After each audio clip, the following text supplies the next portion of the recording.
Welcome everybody. Nice to see you all. Thank you for joining me today. Thank you.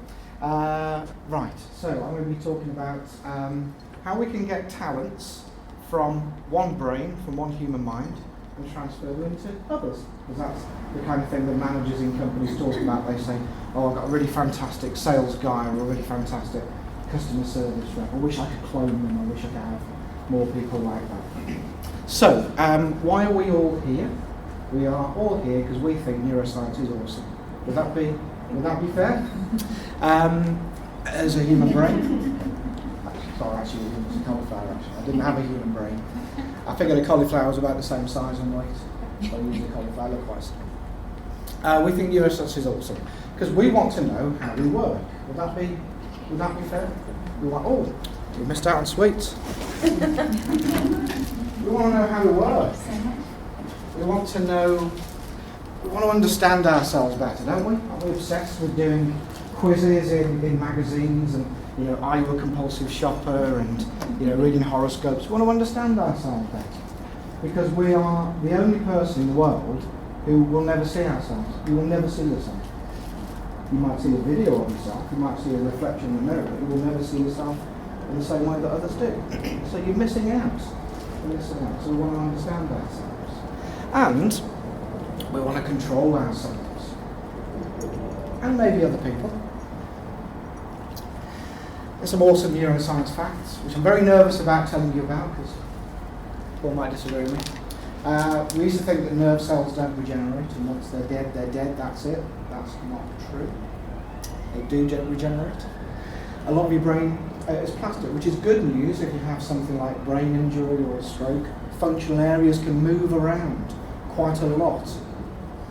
And your brain, that's a rounded figure. So 86 billion we heard this morning, 100 billion neurons, each with between 1,000 and 10,000 synapses. A synapse is a connection.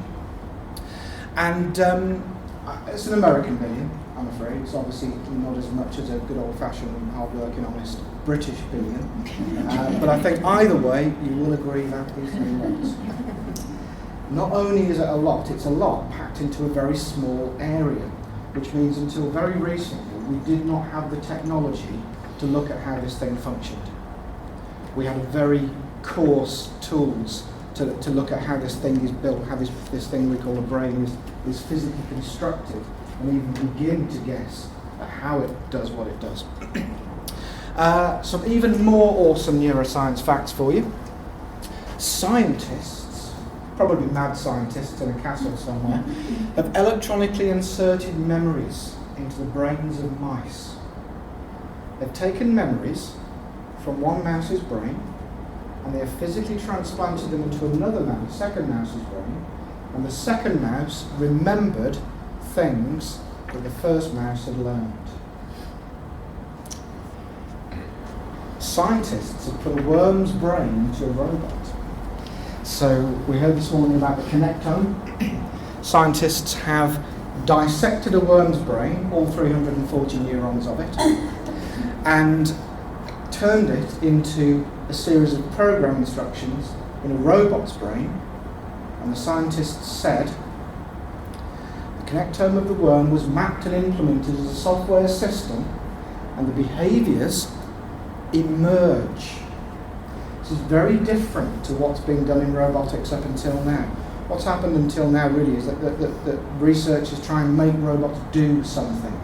Program a robot to have a conversation. Make a robot that can handle an egg or turn an egg over or do something, replicate some action. It's a very it's just copying. It's copying some human behaviour. But what they've done here is reproduce the physical structure, and the behaviours emerged. And what happened was, when they put this into the robot, when they presented the robot with the stimuli that the worm was accustomed to, the robot behaved just like the worm did. So when they presented the robot with food, it moved forwards. When they presented it with bright light, it moved away. When they tried to do it anything more complicated than that, it invited them to bite its shiny metal ass. All of this is irrelevant unless you've got any of these in your desk drawer office, at the office. And the idea that we could take software essentially, these connections, these rules, this software from one brain and transplant it into another, it's fascinating, but it's kind of destructive. So unless, in your company, unless you're going to have your exit interviews and your induction courses on the same day, in the same, looks like a hospital, it's just an office, then that doesn't really work.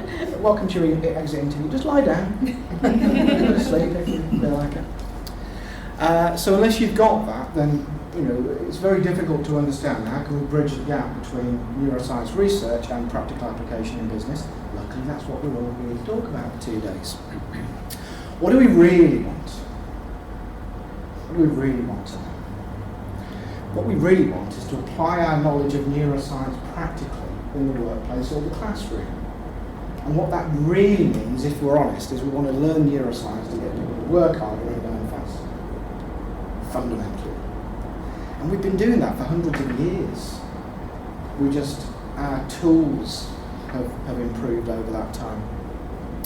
What we really, really, really want is a copy of Genius at Work, because that's the book that the presentation's taken from, and 6 of you in your bag of sweets have a lucky golden ticket, so 6 of you will win. Where's the other one? There's the one here. So I was just borrowed it for the introduction. You can't turn your back on it. So 6 of you have already won a copy of the book, and there's going to be a competition, an amazing competition in the presentation for somebody to win another copy of the book. And the competition is very simple. Anybody can win. At some later point in the presentation, you will see that teapot. The first person to stand up and say the words, you ready? Peter, I can see the teapot. I want a copy of the book. We'll win a copy of the book. It's as simple as that. First person. So, Eagle Eye helpers over here watching out for who's going to be the first person to do that. Everybody happy with the rules for the competition? Excellent. Does it work? Well, you've already heard. When I've done this in organisations, 25% saving on graduate time and development for a UK supermarket chain. 83% success in a 2-year talent coaching program, which means 83% of the group achieved significant promotions that they agreed they would not have achieved without the program. 200% increase in sales conversions. That's really easy, actually. That is not difficult to achieve at all. 700% increase in profitability. That was in 6 months in a global engineering company, one division of that. So it kind of works. You are all familiar with installing software, yes? You've all installed apps on your phones and your iPads, you put CDs in your computers, you downloaded stuff, you've installed software. And that's easy. It's easy because we built computers, we invented them, so we know how they work. We know how to get them to do what we want. Luckily, for us, we don't have the same access to the human brain. Because we've made computers so easy to use, we've also made them easy to abuse.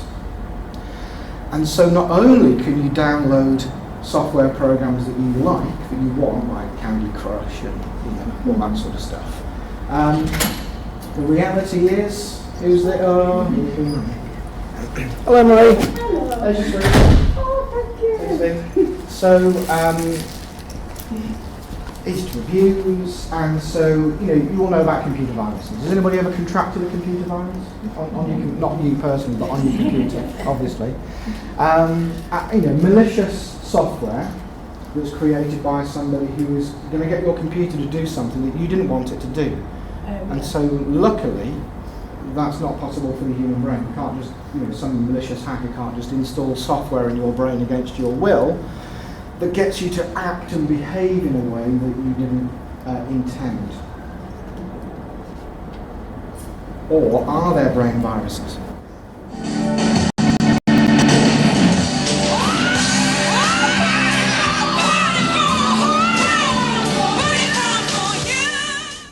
Hi, I'm Barry Scott. Just one Go compare.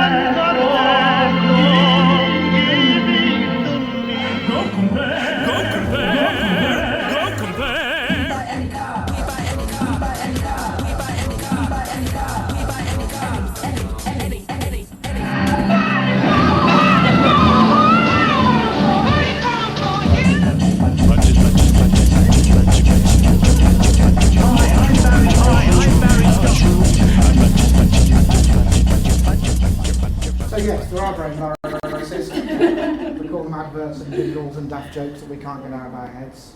But they make us behave in certain ways. They make us do things that perhaps we didn't intend, or maybe even it feels like against our will. So how about this? Can we take software from one experienced brain that spent many years or decades having experiences and integrating those experiences and acquiring knowledge, and can we transfer that into another brain? It must be possible, because we're all here. And none of us were here more than, let's say, 60 years ago. None of us were even existed. And yet, look at the things that we can do in our lives now. We didn't all reinvent the wheel, did we? We learned it from somewhere. It must be possible. It just takes a long time. A couple of old theories that I'd like to introduce you to or remind you of if you've heard them before. 30 years ago, that's forever in neuroscience terms. A couple of researchers, Gillies and Goldman, were researching macaque monkeys, and they discovered that when the monkeys observed an action in another monkey, part of their brain that would reproduce the same action became active. And so what they discovered was these things called mirror neurons that live in the front of your brain here. And what happens is when you sit, can you all do this? And I don't have to code that behaviour. I don't have to explain to you what to do. Can you do that? I can do that. Gangster. Excellent. You can copy. You can emulate. You don't know why you're doing it, but you can do it, and you can do it perfectly. We know you can do it perfectly because you can do things like walk and talk that you learned before you were able to code your experiences, before you were able to label your experiences. So we know that that works. And this ability that you have doesn't just allow you to copy and emulate behaviour, external behaviour, it also allows you to emulate internal muscle movements, muscle tensions, release of hormones and so on. So you will feel what other people feel. And one of the cornerstones of a society is that we take care of each other.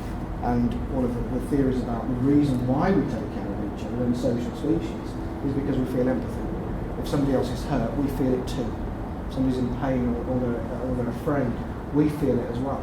And we don't like to feel that, so we choose not to hurt other people. We know what it would be like. And it's the basis of behavioural learning. And you will adopt or you will engage in behavioural learning. Anybody done anything recently like learning a dance move or martial arts or anything like that? And you have a sense that you're almost like a puppet. You're not thinking about it. If you try and think about it, you can't do it. You just have to copy and get used to it, get used to the routine, and then you can start thinking about it. So this is behavioural learning. Second theory is the simulation theory of mind. Again, about 30 years old. Number of different theories about what the mind is, what its purpose is. Simulation theory says that the purpose of the mind is to simulate reality so that the brain is a servo system. A servo system is an electrical or mechanical system where we program the end state, and then the system will adjust itself through feedback to reach that end state. So we don't have to control it and tell it what to do. We just tell it how we want it to end up, and it will get there. And the brain, if you dissect it, do you find a soul or a mind? Not that we know of at the moment. But do you find feedback at every one of the functional layers? Yes. Do you find something that's wired up like a servo system? Yes. And what we have is a mapping of our external sensory nerve endings. How many sensors do we have? At least 21 distinct sensory systems and connections and receptors. And so what we've got in the brain is a one-to-one mapping of all of these nerve endings, a one-to-one mapping of all the motor outputs, and then we have another map, another sensory map that we could call a desire map. It's internally generated. And therefore we could regard the function of the brain as being a servo system that brings the reality map and the desire map close together. So you decide you want some lunch, you decided you wanted to come to this presentation, and you didn't have to think about it. Your body just brought you here. And your brain actuated muscles in order for you to end up achieving what it was that you had in mind. And here's a couple of chimpanzees demonstrating how behavioural modelling is so useful. And we see in animals. Animals have these same mirror neurons. So we've got a chimpanzee using he's discovered that he can use a twig to get termites out of a termite mound. And then you can see another one there who's copying it. And what we see, we see experimental behaviour in animals in all sorts of different species that gets copied within social groups because one monkey sees another and thinks, he's got a lot of termites, I fancy some of that. And what's he doing with that twig? Of course, they don't think like that, they just copy it, they get the same results. Shall I give the cameraman some sweets? Let him know he's wrong. Right. Oh, hang on. So, what I've got is a video for you. A nice demonstration off YouTube of behavioural modelling. This guy's a guitarist, and he's going to do one song as an impression of 10 other guitarists. Don't worry if you don't recognise all the names. You'll recognise some like Brian May of Queen, others you won't recognise. Don't worry about that. What I want to pay attention to is he doesn't just play the notes that these other guitarists play. He physically embodies everything that they do. The angle of his body, the way he leans, the way he moves, the way they jump about, if that's what they do. He is copying, he's replicating everything in order to become these other guitarists. Ready?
Guitarists on YouTube as well, you'll see his impressions are fantastic.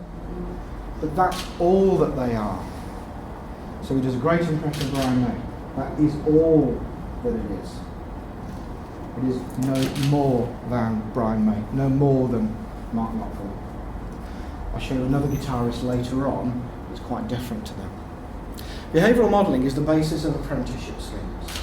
We take somebody with a lot of experience, and next to them we put somebody with not much experience, and we hope that all of that experience will rub off. I was an apprentice 30 years ago in a telecoms company, and the problem with behavioural modelling is you don't get to choose what you pass on, you don't get to choose what you learn, it's all or nothing. So as well as an apprentice, as well as learning all the technical stuff they wanted me to learn, I also learned how to fiddle timesheets and how to disconnect the speedometer in a company van so it didn't log private mileage and all that sort of stuff. So I learned all the stuff that they didn't want me to learn. It's just part and parcel of being a 50-year-old engineer who's been around the block a few times. So we don't get to separate it. And it limits innovation. Behavioural modelling has a place, but it limits innovation. It takes a long time before somebody breaks free from the constraints of what they've been taught how to do. It takes a long time before people start to improvise and adapt. And it's improvisation that leads to excellence, not having the best skills and the best knowledge. So how do we code behaviour? That's what we really want to do, is to be able to model in a way that allows us to code behaviour so we can extract just the bits we want to pass on, and pass those bits on, and not the rest of it. And the advantages are, we pass on the bits we're interested in, and it's much, much faster. Behaviours are generated by rules. So in the case of the worm that they put inside a worm's brain, they put inside a robot, 340 rules, you could say, 340 neurons. Each neuron constitutes a rule or a decision, or is analogous to a decision in a software program. And a culture is a set of rules. An organisation has a set of rules. That's how we define a culture. Culture is rules plus language. And behaviours lead to results. So you do something results from that. You decide to get a drink, and the result is you have a drink. Or you decide to go and talk to a customer, and the result is you sell something, or you solve a customer problem, whatever it might be. It isn't the high performer that determines whether their behaviour is desirable, it's the culture. It's the rules of the culture. But this is analogous to evolution by natural selection. Monkeys did not evolve into humans. Animals just mutate. The environment determines which are more effective mutations for that particular environment. Let's take this super duper sales guy. You can see he has all the qualities of an excellent sales guy. Sharp suit, nice hair, sort of person that the recruiter will be calling you up and saying, "Oh, we've got this fantastic guy for you. Oh, he's aced his sales targets. Oh, he's smashed. He's annihilated his sales targets. Oh yeah." I can't even talk like a recruiter. He's aced his sales targets. One salesman a month every year. Oh my God. And they do that all day long.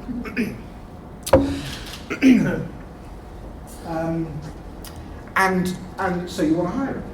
You say to the recruiter, we need to hire a new sales guy. Here's 3 competitors. Go and get the best sales guy from those companies. So we take this guy and we drop him into a different culture. And he's no longer the best sales guy. He's no longer fantastic. He isn't salesman above. He isn't head and shoulders above the rest. And the hiring manager's automatic response is... What's that? He's rubbish. And why? Why do they say he's rubbish? They say the recruiter lied to us. There's no way he hit those sales targets. The recruiter lied. They say, "Oh, he lied in the interview. He said these were the deals that he'd won. There was no way he could have won those deals. He's useless." His performance becomes mediocre at best.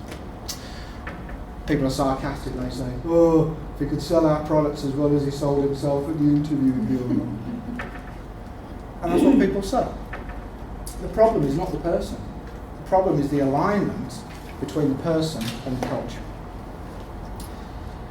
The way that I look at this is that there are 3 layers, three layers that we're interested in.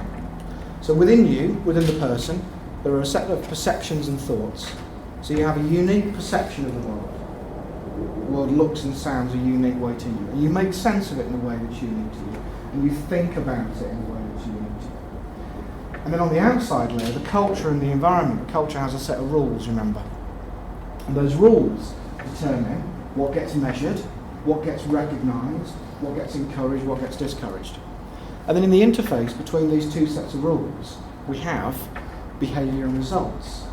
So this person will behave in a certain way, that behaviour will get certain results, and those results are then judged by the rules of the culture. Have any of you ever had a job where you just felt like a square peg in a round hole? It felt like everything that you needed to do was a struggle, everything was just harder than it needed to be, and that's literally what happened, because when you're working against the rules of the system, what we have is misalignment, and we have misalignment in electrical systems and mechanical systems. Misalignment causes friction, causes stress, and that causes failure. And it's the same with people. We put people in the wrong culture, they struggle, they have to work harder to get anything done, they always feel like they're fighting against the tide, and ultimately they will become more stressed, and that stress will limit their efficiency. So I'm not talking about stress from we should be kind and care about people. I'm just saying from the point of view of a system, it's just purely inefficient. And why would you have inefficiency in a system? You wouldn't. You try and design it out. Where you have somebody who's very well aligned with the rules of the culture, so the rules within the person are well aligned within the external rules of the culture, everything that you do becomes magnified and amplified. It seems easy, effortless to get things done. It seems like you have an idea and you want to make it happen, and it feels like people want to help you. It feels like people come together and support you. It's easy to get things done, and that feels good, right? If you've worked in that kind of environment, it feels good. It isn't just feeling good, it is efficient, and therefore it gives the maximum transfer of power or energy from you to the external world that's relevant to your job. So, the essence of the modelling process that I'm telling you about isn't behaviours, because behaviours are emergent. It's rules. That's what we're interested in modelling. So, how do we identify a high performer? That's the first step. How do we know who's the high performing leader, sales guy, customer service rep? Any ideas how we identify a high performer? Results. Results. Well done. They are the measurement criteria, the metrics that you should already be using to measure people within an organisation. And I'm not talking about measurement in terms of judging people. I'm talking about measurement in terms of you can only improve something if you can measure it. Otherwise, how can you know that it's improved? So we're not judging the results, or we're not judging what we measure. We're using it as a benchmark for improvement, for performance. So these kind of measurements, if they're already within the organisation, that tells us who the high performers are, exactly, through results. Do they get the desired results? Not do they work hard, not do they seem like a good chap, not do they make a really good effort, not do they fit in with the team, not are they the life and soul of the party at the social events. Do they get results? It's as simple as that. However, if you go to one of these high performers and you say, how do you do that? How did you just get off the phone to that customer and you just turn somebody who's really angry, upset customer into an absolute raving advocate? How did you do that within like a couple of minutes? They'll tell you, it just won't be an answer to your question. They'll tell you what they think they do. They can't explain what they do because they're not aware of what they do. What you will hear when you ask them is two things that I call rituals and incantations. An incantation is like a magic spell. If I say these words, then they will get the result that I want. If I say these magic words, and so here's a couple of, three real sales examples where I've been the consumer. The first one, usual cold call from a double glazing company. And the first words out of the woman's mouth when I answered the phone were, if you were to order double glazing today, how many windows would you order? 3, 4, 5, 6, 7, 8. Because some clever person's been on an NLP course and they've realised, if we ask open questions, if I ask, are you interested in double glazing? People say no. So instead, if we only ask them how many windows they want, they will be forced to only answer within the parameters we've given, and they'll say, 6. And then I'll say, well, that's fantastic news. When we'll drive to come round and measure up? Oh, tomorrow will be good. Fantastic. Can I take your credit card details? Of course, here they are. But we don't have that conversation because we don't have the script. We don't know that we're supposed to say that. So a few years ago, went to look for a car, used car, went to the Peugeot garage. Interested in whatever car. New or used? Used. So the guy goes away, gets a key, comes back. And as we're out in the yard at the back of the Peugeot dealership, he stood there in the doorway like this.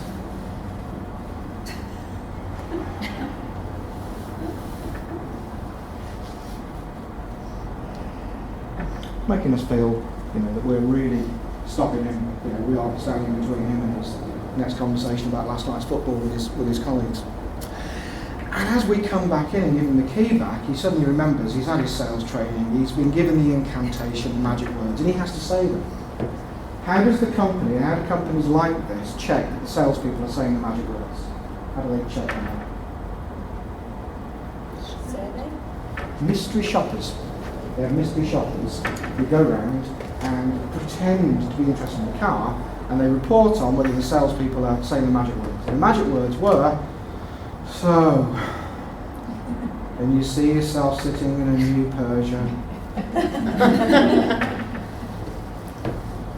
Because somebody's been on an LP course and then get people to imagine themselves in the car, they are more likely to buy it, which is true. But it's true only when the interaction has been, by all means, take as long as you need. Got any questions? And this is great, so I can really be a great car. What car do you want? And when that is the conversation, and at the end, that's the incantation, you stand a chance. But when the interaction up until that point is, you're wasting my time and I'd rather you go away, and then they ask that, the answer is, no. That is not the picture in our heads when he asks that question. A ritual is it's like a rain dance. It's a physical series of actions. But if we perform these actions, then we'll get the result, guaranteed, definite. So a mobile phone retailer in the UK introduced this new sales model, this new, completely radically different and yet terribly the same method of interacting with customers and gathering information, making recommendations and so on. And one of the critical steps in it was when they give you a demo phone to look at, they don't just give you like the shop demo phone. They go and get a brand new phone out of the storeroom and they put it together and it's brand new, and when they give it to you, they don't just put it on the desk or hand it over like this. They do this. And the instructions to the mystery shoppers who check up on this are that they are to hand the phone over as if it is a thing of great value, like a diamond ring. Now if you go to a really posh, exclusive, high-end, West End, Bond Street mobile phone shop, if there is such a thing, and you walk in, it's, hello madam, take a seat, jack tea or coffee while you're waiting, some biscuits, if that is the way you treat it, then it's a bit weird, but it kind of makes sense. But if it's a Saturday afternoon in the shopping centre, and there's some, young lad, and his hair's all over him, and he's wearing cheap polyester suit, he's got food down his tie, and he's just spent the last 5 minutes ridiculing you for your ridiculous previous choice of mobile phone. When he does that, it's just weird. And it doesn't fit. These are rituals and incantations. If we just copy what high performers do, this is what we get, and we don't get the results that they get, because those behaviours are not being generated from the same set of rules. The behaviour of the high performers is generated by rules such as, I'm going to give this person a great experience. This is generated from a rule of, I suppose I'd better say the words, otherwise I might get caught by a mystery shopper. And therefore different behaviours emerge. They're superficially similar, and yet couldn't be more different. So the methodology is, you give me 3 or more high performers and 3 or more average performers, and I interview and observe them and then cross-reference. And from that cross-referencing comes out the fewest steps to achieve the end result. You might ask, Why compare the high and the average? Why not compare the high and the low performance? Surely the contrast would be bigger. Because the high performers and the low performers have different outcomes. They're not even trying to achieve the same results.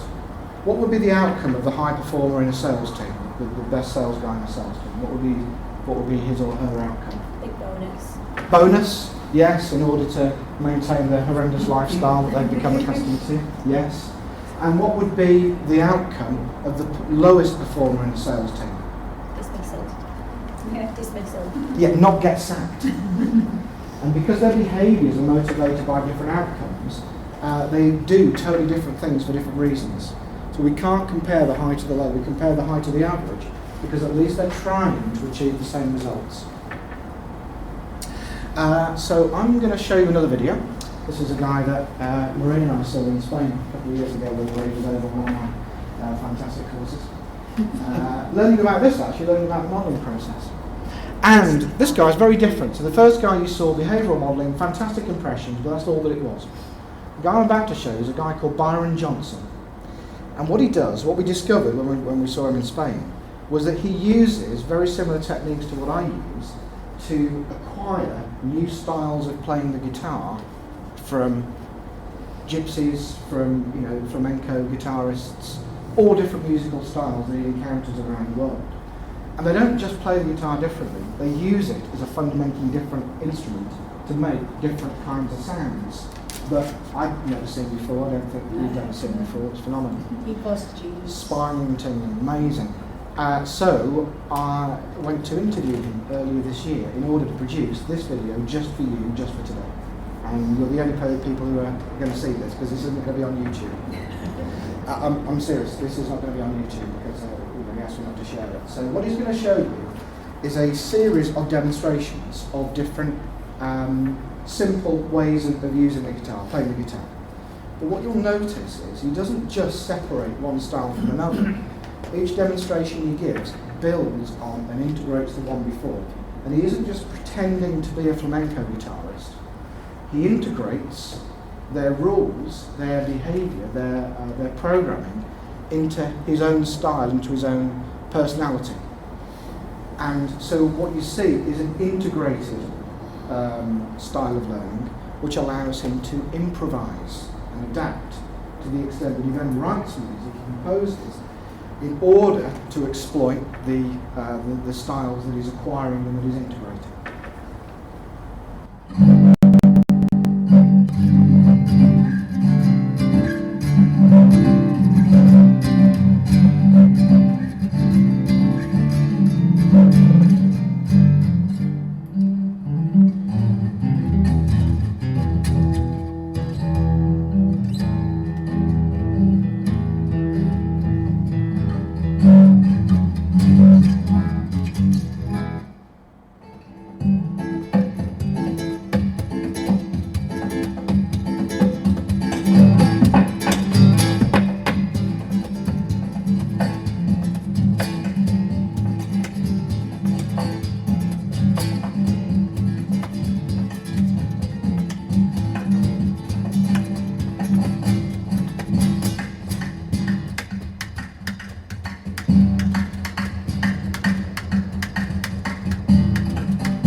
learn the underlying rules that generate from which behaviour emerges.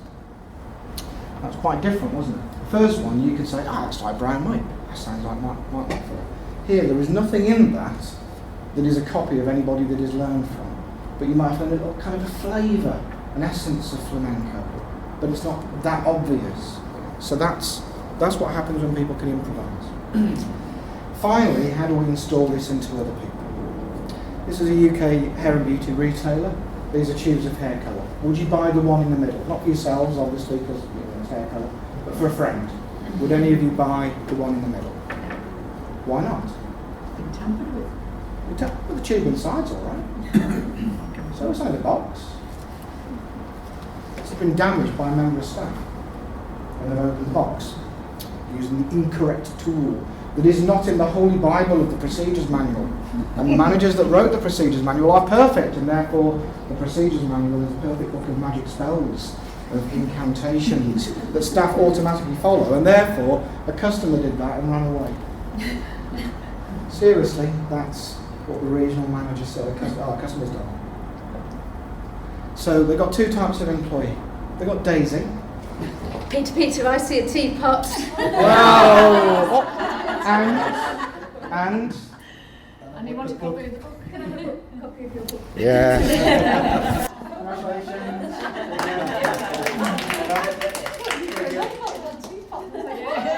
So there's Daisy.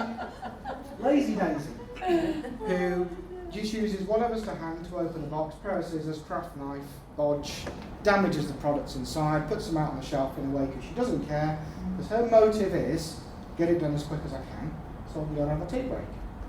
And then we have these lovely, so she's motivated by time.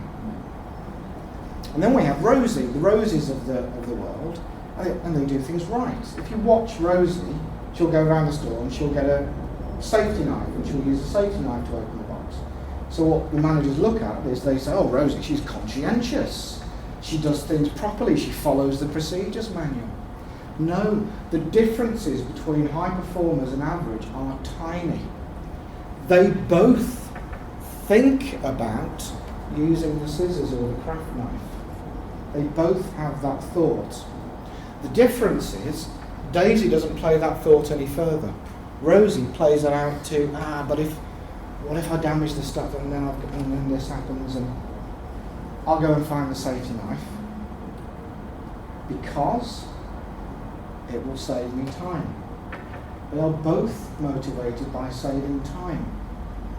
They both think about using the scissors or the craft knife. The only difference between them is one step in the program of what they imagine. And we can use lots of different methods to literally intervene in that thought process and insert another step. We can do it one-to-one, group training sessions, we can put it into management procedures. We can use pretty much anything we like as an installation format, as a carrier. Because our goal is autonomy. The goal is not teaching people high-performing behaviours. The goal is allowing people to be autonomous within a specific scope of authority. That's just management practice, that's just good delegation. Most managers who think they're delegating actually aren't. They're just getting other people to be their arms and legs. That isn't delegating. Because autonomy breeds innovation, and it's innovation that breeds excellence. We're not installing behaviours, we're installing decisions, or another word for decisions, rules. When we install the rules, the behaviours, remember we mapped and implemented, the connectome of the worm was mapped and implemented as a software system, and the behaviours emerge. When we install the rules and the decisions, the behaviours in the right context will emerge. And the test is very simple. Can we take somebody off the street? Can we install the model of high performance? Can we drop that person into the context and then get the same results, or results within an allowable margin? That's the test. The test for high performer is results. The test of the installation is results. So the process overall, to summarise, we extract, distill, install, test. Dead simple. Extract by interviewing and observing, distill by cross-referencing, install through any one of a means of instructional design methods, The only thing pretty much that doesn't work for installation is telling people what to do. Pretty much we can make anything else work. And we test by, can they reproduce the results? So the measure of the high performer is hard KPIs, the metrics that you already use. The evidence, or what we're looking for in the distillation, is the fewest steps necessary to reproduce the results. The test of the installation is that it works for anyone, and we test by dropping that person within the context and letting those behaviours emerge and looking for the results that gets. Not really a sequential process, it's a cycle, it's evolving. Because as soon as you do the installation, people will start improvising. Because your customers are improvising. Your customers are different every time they talk to you. Because they're talking to your competitors, they're talking to other service providers. And so your best people are not the ones who have the best training or the best knowledge, they're the ones that are able to improvise and adapt. But that in itself is a model of high performance. Any questions? Do we have even any time for questions? We have. It's 3:05 now. We have, literally one question, I think. Okay. Can we take one? The answer is that in part of the modelling process, because what we're doing is modelling rules, we're modelling the rules of the person and the rules of the culture. And the outputs, if I do this sort of modelling work with the company, is to produce a modelling report, which is essentially a map or a definition of what defines a high performer, how the high performers work, but also what the aspects of the culture are. What you can then do with that is you can turn it into a design for a training program, a coaching program. You can use it as a recruitment template to attract people who are predisposed to being high performers within your culture. And therefore, they're more likely to, you will then increase retention because they fit, and you're making it easy for them to do their jobs. And the people that don't fit, there's nothing wrong with them. They're not bad people. They're just better suited to working somewhere else, and they will be happier for it. Peter, does that not presuppose that you're quite happy with the culture that you have? What if you wanted to change it? So bringing people in who have the same... Yeah, lots of companies talk about culture change, so changing the culture. Culture is an emergent property from behaviour. Behaviour emerges from rules, culture emerges from people's behaviour. And we can change culture, but what we need to change is rules in order to change culture. When companies focus on culture change, or when as individuals we focus on change, the result is that we tend to get stuck in the change. The change becomes a thing in itself. What we need to focus on is what we want to be. And when you ask managers, okay, so when people are passionate and empowered and customer focused, what's different? So I was talking to a head of customer service in a global engineering company I've been working with on Monday, and she said she wants to change the customer service culture and behaviour. I said, well, how do you want it to be? She doesn't know. Well, how do you measure the quality of customer service now? We don't. The company does a 3-yearly customer satisfaction survey, and she thought it might be an idea to use the same survey and do it every year. I said, you need to be getting feedback from your customers daily, in every interaction. Remember, that's the feedback that drives improvement through the servo system. So you can change culture very easily, but it isn't by focusing on culture change, it's on focusing on what exactly is it you want people to do differently, and how will you know when they're doing it differently. So that's it. Quick bits of advice before we go. Don't look outside your organisation for talent. It isn't out there. Talent is already in your business, it's already evolving best practice. Only hire for resource. Don't hire for talent. Don't spend money on alien training programs. Don't buy an off-the-shelf, latest, fantastic, whizzy sales leadership program. Within 6 months, all trace of it will be gone, because if it's alien to your culture, it will be overwritten by the rules of your culture. Replicate what's working there. And you cannot allow or encourage innovation and creativity. It's innate, it's part of who we are. You can't stop it.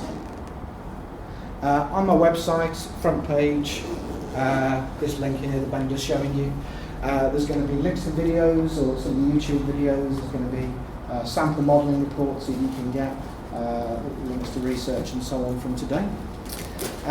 Thank you very much for your time and attention. Welcome everybody. Nice to see you all. Thank you for joining me today. Thank you. Right, so I'm going to be talking about how we can get talents